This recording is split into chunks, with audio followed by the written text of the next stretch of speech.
Igbo mụrụ nze m ọzọ, anyị ekene unu ọzọ n'ụbọchị uhuruchi tata. Anyị sị unu ụtụtụ ọma, efifie ọma, mgbede ọma, site na ngara ebe isi wee na-esoyere anyị n'iru akwụkwọ n'ụbọchị nke taa na Igbo midia, bụ ebe anyị si wee na-ewetara unu ya bụ ife gbara ọkpụrụkpụ na-eme na ana Igbo dị iche iche, obodo dị iche iche na ana Igbo na obodo nke anyị nọ n'ime ya.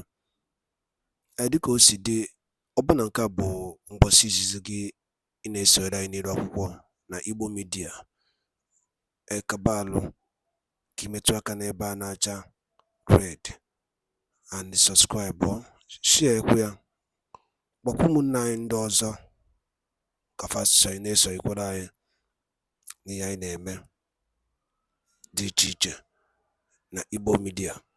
Dịka o si dị, o nwee nnukwu ya wetara unu ebe akwụkwọ gbasara maka ife na-eme n'obodo a. Anyị ga-achọkwu nke ya bụ ife unu ga-esia ya, unu adọrọpụrụ anyị kọmentị n'ife unu chere n'ụdị nke unu gbasara maka ya bụ ife niile ekwu n'iru akwụkwọ. Alright, over to you, sir. Watching and listening to the voice of Biafra. Enter Biafra channel 1, enter Biafra live streaming app, and all enter Biafra's platform. Today is the 14th day of February 2022, and it has become very imperative for me to come this evening to address Biafrans. My name remains Mazi Simon EKPA.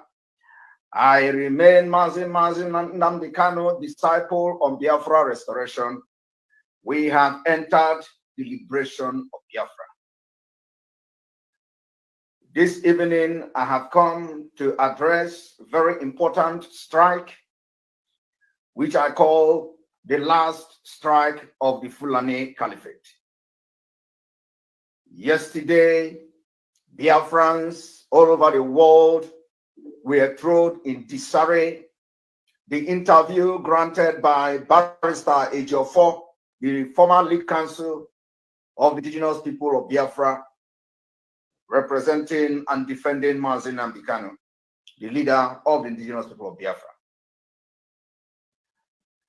The interview and the utterances of Mr. Ejiofor is totally unacceptable, and I have not come here to attack Barrister Ejiofor, but I have come here to address Barrister Ejiofor as a civil man, civilized man that I am, and a man who knows what is right and what is wrong, a man who can make decisions on, a man who knows what he wants, a man who knows what the community, the nation of Biafra wants at this point, a man who can make a decision that will facilitate the release, an unconditional release of Mazi Nnamdi Kanu, a man who listens to people, a man who listens to both child, adult, and elderly people.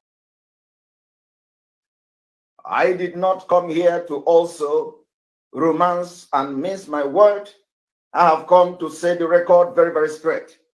Before going forward, those of you listening from Biafra land on the voice of Biafra 97.5 FM, live and direct in Biafra land, I tell you good evening from here. We have listened to Barrister Ejiofor, and like I said, it has become imperative to address him and address the interview he granted probably yesterday, the 13th day of February, or a day after. I am not very sure which day that interview was granted, where Barrister Ejiofor decided to mingle into the Biafra affair. And I want Biafra people to understand that Barrister Ejiofor is just doing his job as a lawyer. Barrister Ejiofor is doing his job. His job is to represent Mazi Nnamdi Kanu, and whoever that is paying him to represent Mazi Nnamdi Kanu, he represents and speaks for the best interest of such group. We have also informed the lawyers that as far as this struggle is concerned, as far as Mazi Nnamdi Kanu was kidnapped, as far as the legal team has been humiliated by the Nigeria state, as far as the right of Mazi Nnamdi Kanu has been breached with impunity, irrespective of the lawyers, having no regard for the constituted authority, having no regard for the constitution of Nigeria, having no regard for the constitution and the international treaties of which Nigeria state is signatory to, having no regard to the fact that Mazi Nnamdi Kanu have a lawyer in the name of Barrister Ejiofor. The first day he appeared in court in Nigeria, Barrister Ejiofor was not informed. The first day he was dragged and brought to Nigeria, the lead counsel of the former lead counsel, Barrister Ejiofor, had no knowledge. And that could throw a very serious question to the possibility and the capability of the lead counsel then to continue to oversee and lead the legal team for the release of Mazi Nnamdi Kanu. When the Nigeria state will humiliate you, when the Nigeria state does not have to you, when the Nigeria state does not respect anything that that you do for the best interest of our leader. I can understand that Barrister Ejiofor is going through a lot. And that is why I have always defended him on my program. That is why I have always asked people to use Barrister Ejiofor and respect me. And I know that this day is going to come. I know that for the fact that I have been defending Barrister Ejiofor on my program, I know that the next person they are going to use to attack Umu Chineke, the only truth and the only auto-piloted IPOB under the leadership of Mazi Nnamdi Kanu, will be Barrister Ejiofor. I know that whenever Barrister Ejiofor come to speak in the favor of the criminals in the DOS, the last fight has begun. I know any day Barrister Ejiofor come to address the DOS as the people to listen to, it means we have won the battle. I have waited, and I was expecting this to happen after the court, but it happened earlier. I was expecting this particular interview, this particular last fight that Barrister Ejiofor granted this interview. I was expecting that interview, towards the end of this month. And that's why I have always said that the criminals in DOS who have breached and who are treacherous in everything they do for Biafra restoration, that their end will be the end of this month. Because I was expecting Barrister Ejiofor to grant that interview by the end of September, by the end of February. Today, it has happened that this interview came earlier, like I didn't expect. And without wasting any time, I will be addressing Barrister Ejiofor. Like I said, I want Biafrans to understand that I will be coming from a different perspective. For those who are expecting me to begin to lash Barrister Ejiofor and to tear him apart and to expose him and to disgrace him and to make him, reduce him to nobody on media, believe me, I may disappoint you today, but you will not be disappointed completely. I want Biafrans to understand that Barrister Ejiofor is doing his job.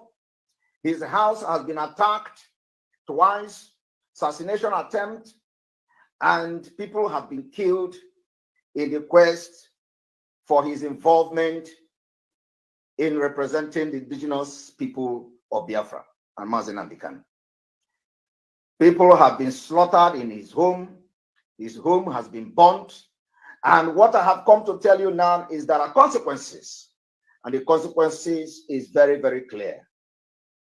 The consequences of Barrister Ejiofor involvement in Biafra, representing the indigenous people of Biafra, and probably some other things that are not in the public. So, as a human, he does his job. I am going to address this issue from the point of view of a legal professional.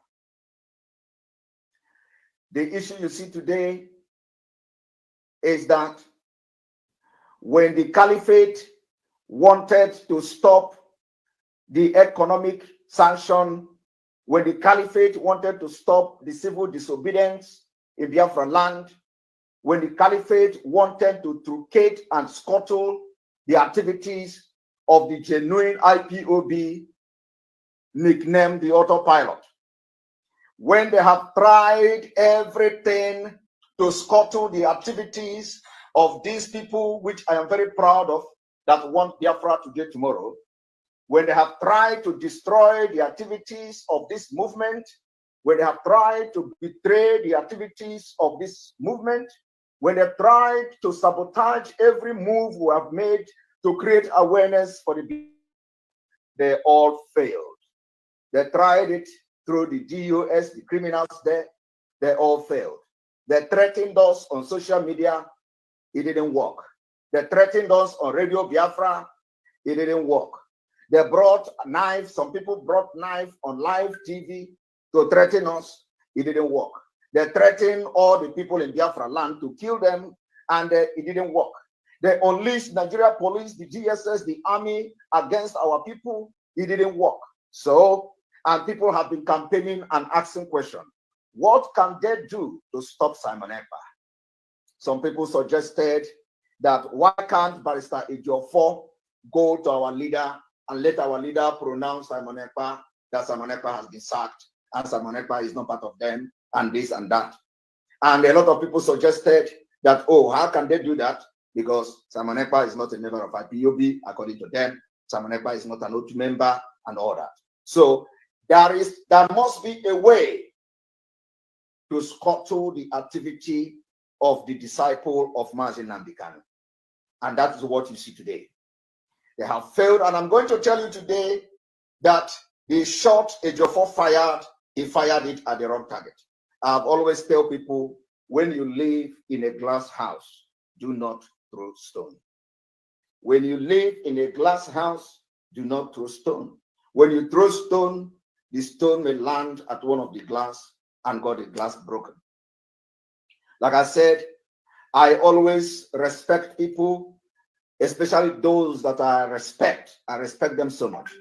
I always give them what I call ofo in Igbo language: justice, fairness, equity. When Asaridu Kubo came and started attacking Mazi Nnamdi Kanu and the entire Eastern Security Network and IPOB on social media, it was as a result of agreement that Ejiofor went into with Asaridu Kubo and Wazirike. A lot of Biafrans questioned such agreement. A lot of Biafrans said Mazi Nnamdi Kanu can never have anything to do with Asaridu Kubo. And when you look at it, you know that is correct. When you look at it, you know that is absolutely correct. So the question you should be asking yourself is, you today that know that our leader Mazi Nnamdi Kanu can never have anything to do with Asaridu Kubo, why did Barrister Ejiofor went into agreement with Asaridu Kubo? The other question you should be asking yourself as we address this particular issue is, if Barrister Ejiofor went into agreement with Asaridu Kubo, like Asaridu Kubo claimed, or that he didn't go into agreement with Asaridu Kubo, like Asaridu Kubo claimed, did Barrister Ejiofor come live to address the question of Asaridu Kubo, whether that his claim was actually true or not? Barrister Ejiofor did not do that, so which means it is true. Another things you need to be asking yourself, another question is, let's agree that Barrister Ejiofor tried to reach agreement for the best interest of Mazi Nnamdi Kanu, because he was not alone. The wife was part of the agreement. The in-law was part of the agreement. But what should surprise you is, you, as a follower of Mazi Nnamdi Kanu, were you surprised to hear that Ejiofor reached out to Asaridu Kubo and Wazirike for peace talk? And when the information came public, what was your reaction as a follower, not just a follower, but a true follower of Mazi Nnamdi Kanu? of course, many of you were disappointed. And that was the reason I came to make a video and say, Asaridu Kubo, I have not come here to attack you, but going forward, if you continue to attack Mazi Nnamdi Kanu, I will come for you. And exactly what I did, the same thing I'm going to do today. Because of this particular comment that came from Barrister Ejiofor, it must be very clearly stated if he beginning to advocate for the state of Biafra, he must be very clearly to mention that to us. If he is ready to take part in the IPOB movement and agitation for Biafra, he must come very open. Because for now, the only business that Barrister Ejiofor have in Biafra struggle is to give us update about the legal proceedings, about the technicalities, about what they are doing and preparing to defend Mazi Nnamdi Kanu and how he can be released unconditionally. Barrister Ejiofor have no business to come publicly to advocate or to speak on behalf of the criminals in the US. He has crossed the boundary, and that is unacceptable and will never be acceptable. I am going to not go too much and go deeper into what I'm about to do, but I will reserve it for the next time. But the question is this: the job of the legal team of Mazi Nnamdi Kanu is to speak to Biafrans and give Biafrans update.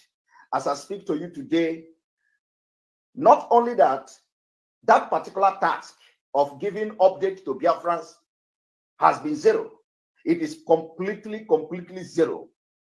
And we can no longer accept, I have been saying it before, that we don't want to be hearing and reading how our leader is doing, how our leader is doing fine, how our leader is wishing us happy birthday, how our leader is celebrating with us in DSS dungeon while he sleeps without pillow. And by Dalo Lineno, only if Konisi, when I saw any and many rock on Pasinketa, as a Copasinketa Mano Numa, I think which by zero, and the Cosidi, and the king of the Ifabia from Prime Minister Kuni Rockwa, Zoduki Biabo, Iabo, Ibo Media, Kaisiko when you tell Nukozia do Kemba, Geniki when you Basta Makaya Bifa. Kabaroke drop for your comment, your own suggestion. Ni endani the Biafran Prime Minister Kuni Rockwa. Thank you so much and stay tuned at Igbo Media. Daro no munem